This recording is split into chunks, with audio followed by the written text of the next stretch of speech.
নমস্কার বন্ধুরা, তোমরা সবাই কেমন আছো? আশা করি খুবই ভালো আছো এবং সুস্থ আছো। তোমাদের সবাইকে স্বাগতম। আজ আমি কিন্তু তোমাদেরকে মুচমুচে আলুর চপ করে দেখাবো। তো দেখো, এখানে কিন্তু আমি একটা মিডিয়াম সাইজের আলু নিয়েছি।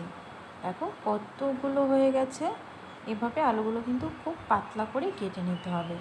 এবার এখানে কিন্তু আমি নিয়ে নেব পরিমাণ মতো বেসনে দিয়ে দিব শুকনো মরিচ গুঁড়া, গোলমরিচ গুঁড়া আর অল্প পরিমাণে লবণ। এই উপকরণগুলো বেসনের সঙ্গে ভালো করে মিশিয়ে নিব। আর একবারেই জল দিয়ে কিন্তু আমি ব্যাটারটা তৈরি করব না। এখানে অল্প অল্প করে জল দিয়ে কিছুটা সময় নিয়ে ভালো করে ব্যাটারটা রেডি করে নেব। যে দেখো, ব্যাটারটা কিন্তু একদম রেডি হয়ে গেছে। এখন কিন্তু চপগুলো ভেজে নিতে হবে। তো চলো, এবার কড়াইটা গরম করে নিয়ে এখানে কিন্তু আমি তেল দিয়ে দিয়েছি। এখানে আমি সাদা তেল ব্যবহার করেছি।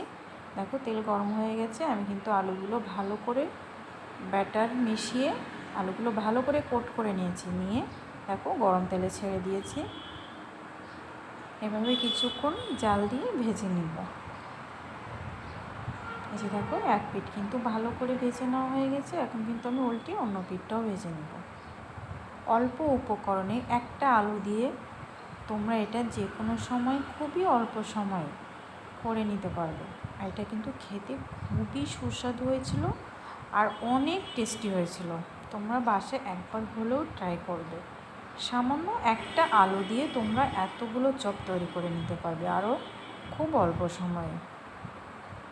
দেখো, চপগুলো কিন্তু ভেজে নেওয়া হয়ে গেছে। এখন কিন্তু উঠিয়ে নেব। সকাল বলো, বিকেল বলো বা সন্ধ্যার নাস্তাতে কিন্তু এরকম মুচমুচে আলুর চপ একদম জমে যাবে। কি বলো বন্ধুরা? আর তোমাদের এরকম আলুর চপ কেমন লাগে আমাকে বলবে। দেখো, খুবই সাধারণভাবেই কিন্তু আমি চপগুলো রেডি করে নিয়েছি। তোমরা এটা যে কোনো সময় খুবই কম সময়ে করে নিতে পারবে। এবার কিন্তু আমি একইভাবে অন্যগুলো গরম তেলে দিয়ে ভেজে নেব। এই যে দেখো, একটা আলু দিয়ে যদি এতগুলো চপ হয় তাহলে কেন আমরা করব না বলো বন্ধুরা? তোমাদের বাসায় যখন কিছুই না থাকবে তোমরা তখন এরকম আলুর চপ করে নিবে। যে দেখো, উল্টিয়ে নিব। বন্ধুরা, তোমরা আমার ভিডিওটা সম্পূর্ণ দেখবে, স্কিপ করবে না। আর ভিডিওটা ভালো লাগলে একটা লাইক কমেন্ট করবে আর শেয়ার করে অন্যকে দেখার সুযোগ করে দিবে। আর তোমরা যে যেখান থেকে আমার ভিডিওটা দেখো তাদেরকে আমার অনেক অনেক ভালোবাসা। এই যে দেখো, এগুলোও কিন্তু ভেজে নেওয়া হয়ে গেছে। এরকম মুচমুচে আলুর চপ যদি থাকে সন্ধ্যার আড্ডাতে তাহলে আর কী লাগে, তাই না বন্ধুরা?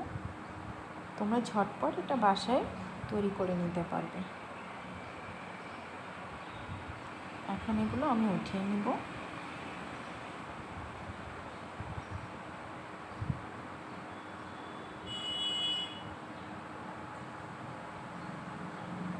তোমরা কি কি রেসিপি দেখতে চাও সেটাও আমাকে কমেন্টে বলবে। দেখো, এইভাবে সবগুলো আমি উঠিয়ে নিয়েছি।